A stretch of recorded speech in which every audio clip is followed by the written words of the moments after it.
Question 24. The rotational kinetic energy of any hoop of radius r is given by.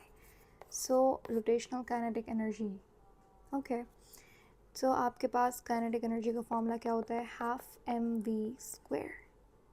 ठीक है.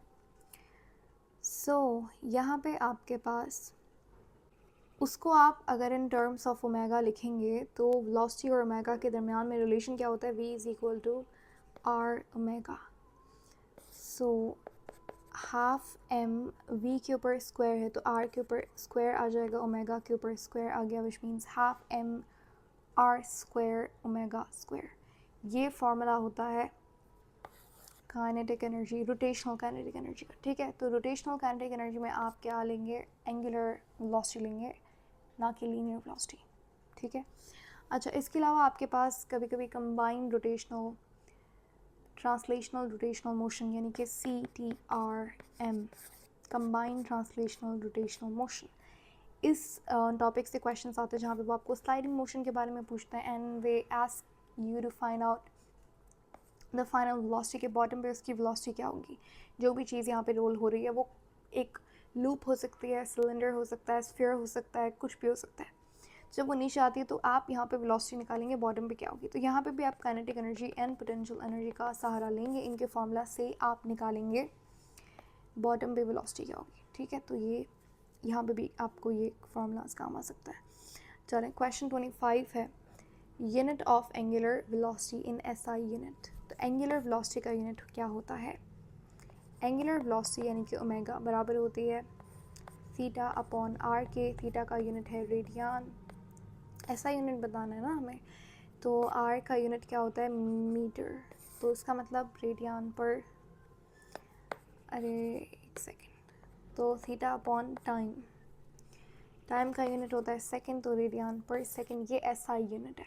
ठीक है. बाकी और भी यूनिट्स हैं जैसे RPM. RPM बहुत ही कॉमनली इस्तेमाल किया जाता है. एंगुलर वेलोसिटी का एक यूनिट है जिसका फुल फॉर्म क्या रहता है? रोटेशन पर मीटर या फिर रेवोल्यूशन पर मीटर, एक ही. Okay. Question 26. Angular speed of daily rotation of earth is.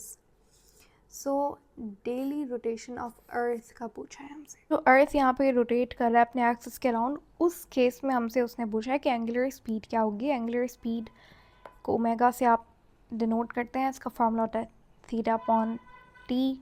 Theta क्या है? Angular displacement, time. अब यहाँ पे थीटा आपके पास समझ लेते हैं एक रोटेशन अर्थ कर रहा है. ठीक है. और उसकी स्पीड हम फाइंड कर रहे हैं. तो एक रोटेशन के केस में जब आप एक सर्कल की बात करते हो, दिस कंप्लीट वन सर्कल, उस केस में आपके पास जो थीटा है वो किसके बराबर हो जाएगा? 2π के. ठीक है. देखो ना, एक सर्कल के अंदर कितना डिग्री होता है? 360 डिग्री होता है, जो कि रेडियन में 2π के इक्वल होता है, इसलिए मैंने यहाँ पे 2π लिखा है. टाइम की बात आ गई तो एक रोटेशन मतलब एक पूरा कंप्लीट चक्कर अर्थ को कंप्लीट करने में कितना टाइम लगता है? 24 घंटे लगता है. ऐसा ही होता है एक दिन का मतलब क्या है? कि वो एक कंप्लीट रोटेशन कर रहा है, जिसके लिए 24 आवर्स आर रिक्वायर्ड. तो यहाँ पे मैंने 24 लिखा है. इसको आप कन्वर्ट करेंगे किस में? सेकंड में. सेकंड में कैसे कन्वर्ट करेंगे?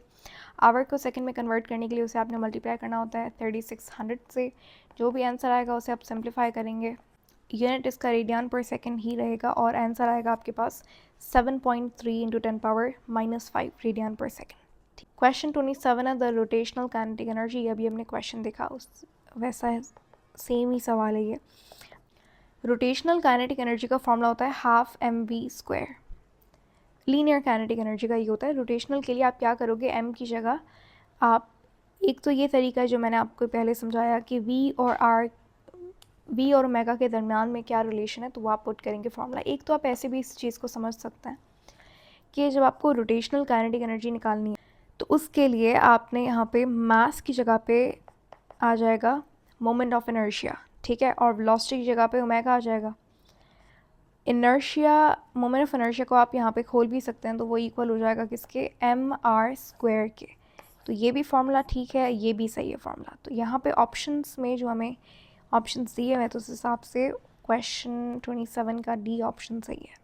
क्वेश्चन 29 है the apparent weight of a man in an ascending lift moving with acceleration a, तो उसका अपेरेंट वेट क्या होगा, बढ़ेगा कम होगा क्या होगा। जब आप बात करो ऐसा अपेरेंट वेट की, तो आपके पास एक होता है वेट जो कि इक्वल होता है mg के, एक होता है अपेरेंट वेट जो कि एक्सेलरेशन पे भी डिपेंड करता है विथ mg, ठीक है।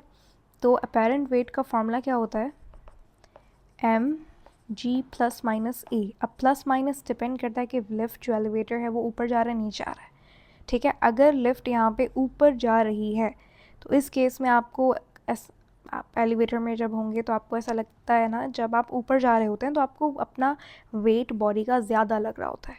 उसके पीछे रीज़न ये है कि यहाँ पे प्लस का साइन आ रहा होता है, तो एक्सेलरेशन इंक्रीज़ हो जाती है, जिसकी वजह से अपेरेंट वेट बॉडी का क्या होता है, इंक्रीज़ होता है। लेकिन अगर लिफ्ट कैसी है, नीचे आ रही है, तो आपको फील होता है बहुत लाइट। तो उसके पीछे रीज़न ये है कि यहाँ पे एक्सेलरेशन जो होगी उस लिफ्ट की वो आप माइनस करते हो वेट से, तो वो अपेरेंट वेट आता है। अपेरेंट वेट क्या होता है, कम होता है एक्चुअल वेट से जब लिफ्ट नीचे आ रही होती है। तो ये कंडीशंस होती हैं। तो उसने हमसे पूछा है कि यहाँ पे असेंडिंग लिफ्ट है, सॉरी, असेंडिंग लिफ्ट का मतलब क्या है, ऊपर जा रही है लिफ्ट। जब लिफ्ट ऊपर जा रही है तो यहाँ पे एक्सेलरेशन ऐड होगी, तो अपेरेंट वेट ओवरऑल क्या हो जाएगा, इंक्रीज होगा। किसके मुकाबले, एक्चुअल वेट के मुकाबले। क्वेश्चन 30 है, the apparent weight of a man in a lift moving down with an acceleration 9.8 metre per second is. जब आपके पास लिफ्ट नीचे जा रही है तो अपेरेंट वेट क्या होगा, इंक्रीज होगा, ठीक है। इतनी बात समझ आती है। लेकिन अब उसने कहा है कि जो एक्सेलरेशन है उसकी वो कितनी है, 9.8 मीटर पर सेकेंड है। 9.8 मीटर पर सेकेंड किसके बराबर होती है, ग्रेविटेशनल एक्सेलरेशन की वैल्यू है ये। इसका मतलब क्या है कि यहाँ पे लिफ्ट क्या आ रही है, नीचे तो आ रही है, लेकिन ये क्या है, फ्री फॉल मोशन है, ठीक है। और फ्री फॉल मोशन में जो अपेरेंट वेट है आपके पास, फ्री फॉल मोशन में अपेरेंट वेट क्या हो जाएगा, यहाँ पे एक्सेलरेशन किसके इक्वल आ गई, जी के इक्वल आ गई, ठीक है। और नीचे जा रही है लिफ्ट तो माइनस का साइन आएगा, तो जी माइनस जी क्या हो जाएगा, ज़ीरो। ज़ीरो को m से मल्टीप्लाई करेंगे तो अपेरेंट वेट क्या आएगा, ज़ीरो। तो 30 का सही जवाब क्या है, ए। अच्छा, एक क्वेश्चन हमने यहाँ पे मिस किया है।